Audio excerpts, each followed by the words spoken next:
And then the whole time I was just like, I'm open. Please remove any doubt. Please, remove any doubt. I'm open. I want to give it to you. Please just remove the barriers. And I just pretty much was saying the whole thing over and over and over. And then slowly, my eyes were closed and I noticed people were coming over. And I was like, whoa. I was like, okay, is this happening? Yeah, pray for you. Everybody started praying for me.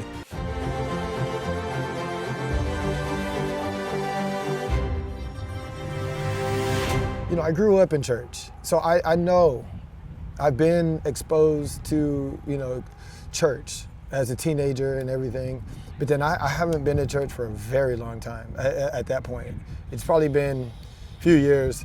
I feel like, I know how to connect and all that. So I was like, okay.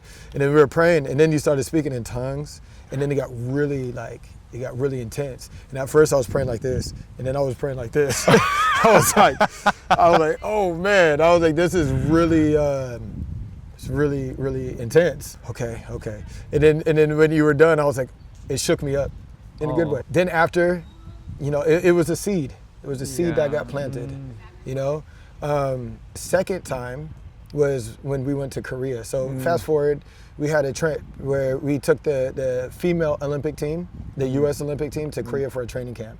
When we were out there, you're like, hey, do you guys want to go to a prayer house? And I was like, yeah, let's do it. And then I went over there, and it was a realization for me where I saw everybody was so sure of what they were praying towards. Because before, my kind of spiritual belief was like, I prayed to like love and light, and even might get into ancestors, like pray to my ancestors that they, it was kind of like that. But when I went into the church, I saw everybody knew exactly what they were praying towards. It wasn't guessing, and everybody was so for sure. And I didn't have that for sure. It felt like just kind of stabbing in the dark, I guess you could say. And that kind of like, you asked everybody after, how do you feel? And I was like, honestly, I feel lost. Everybody was like all locked in, but I was like, yeah, I'm kind of mixed up, But that brought me into a point where, fast forward even more, you might remember this. I was like, I'm trying. And I'm saying that it's reality, that God is present, and that I'm living with Jesus and everything, but I didn't believe it in here. And I wanted to. And I told you, and you're like, all right, tonight, night prayer. It was Friday. I invite you night prayer. 철야기도. Yeah. And I was nervous. I was like, man, driving over, I was like, this is gonna be like an exorcism. I was like, this is gonna be crazy. But the whole time in my head, my whole thing was, I am going to 100% commit to this. And if it works out, great. But if it doesn't work out, at least I knew I gave my whole heart.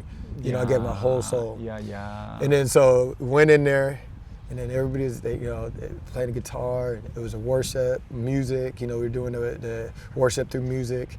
And then the whole time I was just like, I'm open.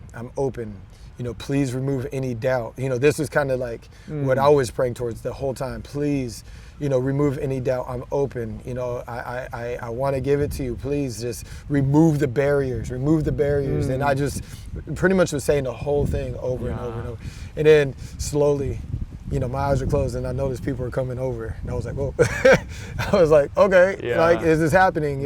Pray for you. Everybody started praying for me. And it was interesting because some people were praying in English, some people were praying in Korean, some people were praying in tongues. So I wasn't, but I felt the energy. Whatever language it was being spoken, I felt it. And then there was a part where I just felt God saying, it's okay. I felt Jesus was like, it's okay. Your background, the stuff that you believed in before, that doesn't matter. What matters is I'm here, and it was like it's okay. You don't have to apologize, And then when I felt that, that's when I broke, because I knew that if God could take me, in that space. And without the judgment, because there was a part of my head where it was like, God won't accept me because of the stuff that I've done, maybe some of the spiritual beliefs that I had before, He won't accept me. So, But then I heard the voice where it's like, no, like you're here, and then that's when I was like, oh. Yeah. And then ever since that night, Encounter God. it changed. Yeah, I felt the presence. Hallelujah. And then everything changed, you know. Yeah, so this is really everything we are in the plan of God, and we are here in the Melo College. You're head coach, I'm assistant coach to really help to support you and a team. I'm really glad to hear what is your vision for in this life. Yeah, one is you know, I've been called to be a father, right, of two beautiful kids. You know, one is to all these great opportunities that I'm getting with, you know, the coaching opportunity, with all the experiences that I've had in the past. I think it's to be able to share some of that for my kids, you know, and help guide them and teach them. You know, I think all of it, from my practice with God, you know, being able to share those beliefs with them and have them grow up in that environment, I think that's huge. Also, another thing is that's my kids. I think also with kids that I'm working with, you know, it's really interesting, like with the school. It's really interesting situation because every 4 years you get a complete new set of athletes. So it's almost like I get to help transition these young students from kids into adults, you know, and the next 4 years is another group. And another group, and another, and so it's like just to kind of live that out, you know, and help, you know. And I think what's really going to help me with that is aligning myself with God's vision, because obviously the next day after I got saved, this came up, boom. Oh. So any prayer point for your family or yourself? Yeah, so I have a 5-month-old baby. And she learned how to use her voice. Oh, yeah. So she screams now. Yeah, so pray for my wife.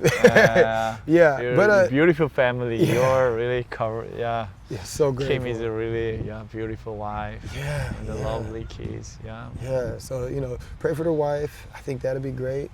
You know, pray for the program. You know, this is the first year that we're doing this. I think let me introduce your program. What is the Taekwondo program in the Melo College? Yeah, is it really special, right? Yeah. So for the first time ever in the U.S. history, we're giving scholarships out for the sport of Taekwondo. It's a really great opportunity because athletes in the past, when they get to the end of high school, they have to choose if they're going to go high school or college, or if they're going to continue with the sport. And 8 out of 10 times they go towards college. This is kind of an opportunity where they could keep the passion of Taekwondo and pursue their major. Yeah. You know, so it's amazing. It's amazing. Amazing. First time, a historical program that. Yeah.